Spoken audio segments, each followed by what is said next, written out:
अस्सलामुअलैकुम। आज हम बनाएंगे एक बहुत ही ज़्यादा फेमस हैदराबादी काली मिर्च गोश्त। ये बहुत ही ज़्यादा टेस्टी बनता है। देखिए कितना टेस्टी लग रहा है। इस सर्दी के मौसम में आप इसे रोटी के साथ खाइए, बहुत मज़ा आएगा। सबसे पहले हम थोड़े स्पाइसेस भून लेते हैं। पैन में डालिए 2 टीस्पून काली मिर्च, साबित काली मिर्च। देखिए मैं इस टीस्पून का यूज कर रही हूँ। आधा टीस्पून जीरा, साबित धनिया 1 टीस्पून, एक छोटा सा दालचीनी का पीस, तेजपत्ता 1, 2 लौंग और 1 इलायची। इसे भून लेते हैं। इसे मैंने मीडियम फ्लेम पे 1 मिनट के लिए भून लिया है। अब हम फ्लेम बंद कर देते हैं। इसे ठंडा होने के लिए रख दें। जब ये ठंडा हो जाएगा हम इसे पीस लेते हैं। बारीक पाउडर की तरह पीस लें। स्पाइस पाउडर हमारा तैयार है। इस तरह से स्पाइस पाउडर फ्रेश पीस के डालने से गोश्त में हमारे बहुत अच्छा मजा आएगा। और इसमें मैंने काली मिर्च का इस्तेमाल ज्यादा किया है क्योंकि ये काली मिर्च गोश्त है। नेक्स्ट हमें एक मसाला पेस्ट तैयार करना होगा। इसके लिए मिक्सर के जार में डालिए 3 कटी हुई हरी मिर्च। आप चाहें तो 2 हरी मिर्च भी यूज कर सकते हैं।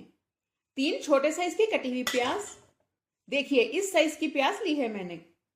8 कटे हुए लहसुन के कलियां। बहुत सारे धनिया के पत्ते, 1 बंच ले लें। इन सभी को अच्छे से एक पेस्ट की तरह पीस लें। आप चाहें तो थोड़ा सा पानी डाल के भी पीस सकते हैं। पिसा हुआ मसाला पेस्ट हमारा तैयार है। आधा किलो गोश्त ले लें, पीसेस मीडियम रख लें। इसमें डालिए पिसा हुआ पेस्ट, स्पाइस पाउडर, 1 टीस्पून भर के अदरक लहसुन का पेस्ट, नींबू का जूस यानी लेमन जूस 2 टीस्पून, नमक आप अपने टेस्ट के हिसाब से डाल लें। इन सभी को अच्छे से मिक्स कर लेते हैं।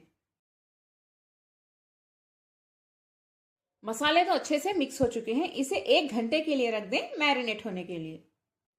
इसमें हम एक आधा टीस्पून हल्दी भी डाल देते हैं, कलर अच्छा आएगा। इसे डालने के बाद इसे भी मिक्स कर लेते हैं।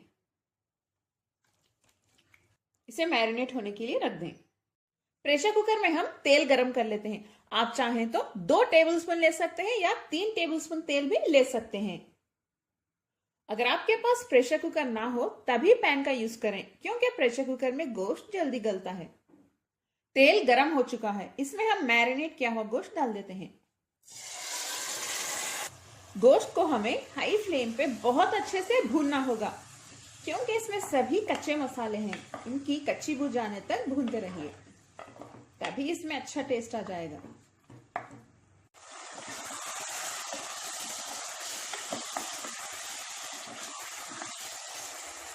गोश्त को मैंने हाई फ्लेम पे 5 मिनट के लिए भून लिया है। अब हम फ्लेम को लो पे रख देते हैं और इस पे लिड बंद कर देते हैं। लो फ्लेम पे थोड़ी देर हम इसे पकाएंगे। गोश्त को मैंने लो फ्लेम पे अच्छे से पका लिया है 5 से 8 मिनट के लिए। इसमें हम अब पानी डाल देते हैं। फ्लेम को हाई पे रख के इसे मिक्स कर लें। पानी मैंने इस कप से आधा कप डाला है। इसके ऊपर लिड बंद कर दें और सीटी लगा दें।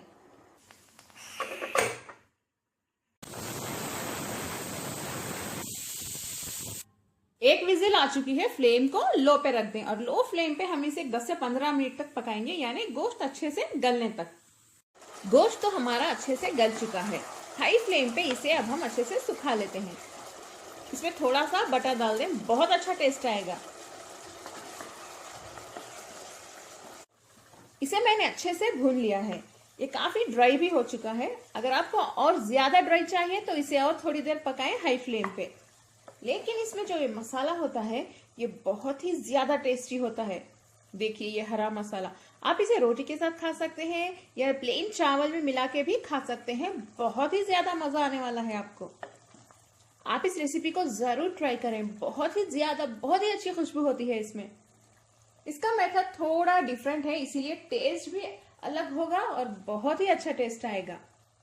आखिर में हम इसमें जिंजर जूलियंस डाल देते हैं। इसकी भी बहुत अच्छी खुशबू आएगी। जिंजर जूलियंस यानी अदरक को देखिए इस तरह से काट लें। इसे जिंजर जूलियंस कहते हैं। सर्व करते वक्त भी थोड़ा सा ये जिंजर जूलियंस ऊपर से डाल के सर्व करें, बहुत अच्छी खुशबू भी आएगी और इसका जो लुक है वो भी एनहांस हो जाएगा। अब हम फ्लेम बंद कर देते हैं। मजेदार हैदराबादी काली मिर्च गोश्त हमारा तैयार है। देखिए कितना टेस्टी लग रहा है ये। आप लोग इसे जरूर ट्राई करें और अपने फैमिली और फ्रेंड्स को खिलाएं, उन्हें बहुत ही ज्यादा पसंद आने वाला है। अगर आपको मेरी रेसिपी पसंद आई तो मेरे चैनल कुक विद फेम को सब्सक्राइब कर लें और प्लीज बेल आइकॉन प्रेस करना ना भूलें, तभी आपको नोटिफिकेशंस मिलेंगे। लाइक करें, शेयर करें और कमेंट करना ना भूलें। अस्सलाम वालेकुम।